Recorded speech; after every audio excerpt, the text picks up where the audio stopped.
Back to fundamentals. I'm Larry. And I'm Tony. This evening, we are going to review with you what do I do after throwing a flag? Pucker. Yeah. We pucker. That's what we do. We go, oh my God, that just happened. Especially early on, that is definitely going to happen to you. And you are not alone because a whole lot of people have been in that scenario before. And it's a little scary, especially in the beginning. So we just came up with our list of what we think you should do when you throw a flag.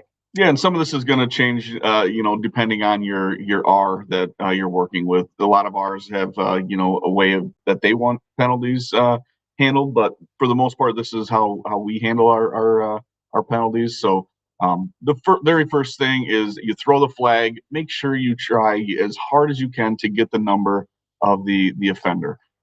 It makes the coaches happy when you can provide a number, so they know who to have a talk to. They can look on film and verify that, and it makes it easier for reporting.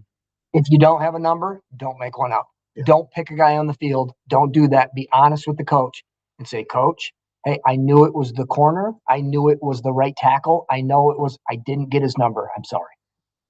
Yeah, exactly. And it's just the truth. Yeah. So the second thing is what I get harped on all the time. I'm a deep wing in college, and I'm a short wing in high school. In the deep wing, we just get ripped on for not finishing the play. And what that means is the first thing we want to do after we throw that flag is come up and kill the clock. And that's not what we want to do in 90% of all flags thrown. So if you throw a flag as a short wing for holding or for a deep wing for holding, obviously, we want to finish the play and not stand right there. We got to go and mark a spot, come in, clean up, whatever responsibilities you have. And then we go on with this. Again, going back to the number thing, I like to try to get every number I can in my head before every snap. The guys I'm going to be watching, that initial responsibility, I'm going to try to get those prior to the snap. And I'm also going to have them written down on my card from watching film if they're the same people. Yeah. And then after you finish the play and it's time to kill the clock, we want to make sure to have a funny whistle, what we call just a funny whistle.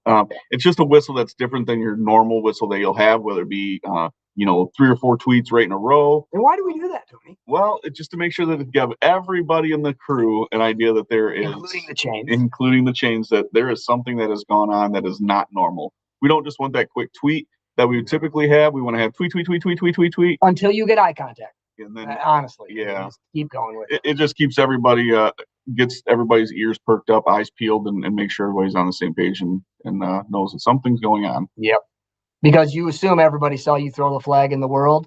Nobody might have seen you and assume that. And then right after that, we want to give a preliminary signal. And this is something that we do not see much on film.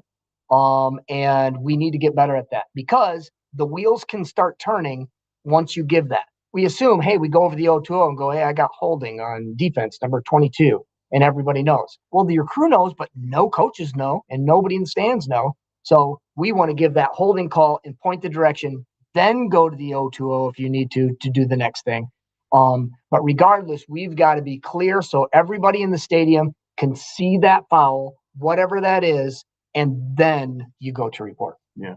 And once you report again, this is where it kind of depends on your R that you're working with. But you want to make sure to give the result of the play, whether it was a completed pass, an incomplete pass, and then go to was there a score, a touchback, etc. And then foul on which team: offense, defense, kicking team, receiving team. We don't want to get into blue, red. Just make sure to keep it offense, defense, and then it can be intercepting team. That can happen if you get confused on that. Yep.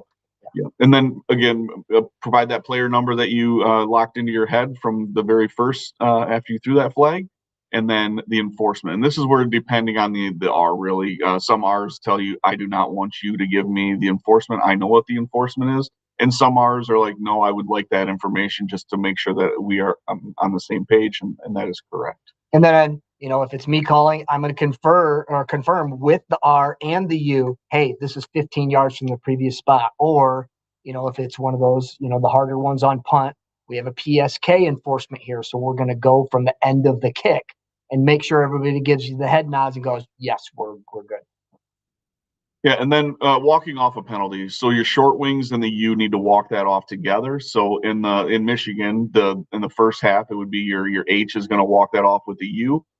So basically anytime you're on the chain side, you're going to walk that off with the U, and then afterwards the opposite wing will walk that to confirm the yardage was walked off correctly. And then the U puts the ball down. The U puts the ball down after all three have gotten to the same place. Correct.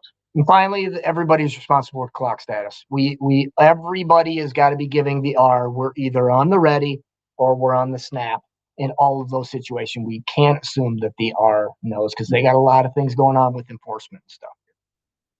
Yep, it's always good to just throw a reminder there at the end, like, hey, we're winding this clock after he gives that penalty and we march that off. Just give him a quick signal and we're good to go. Thanks again, guys. Yeah. Hopefully you got something out of it. Have a good one.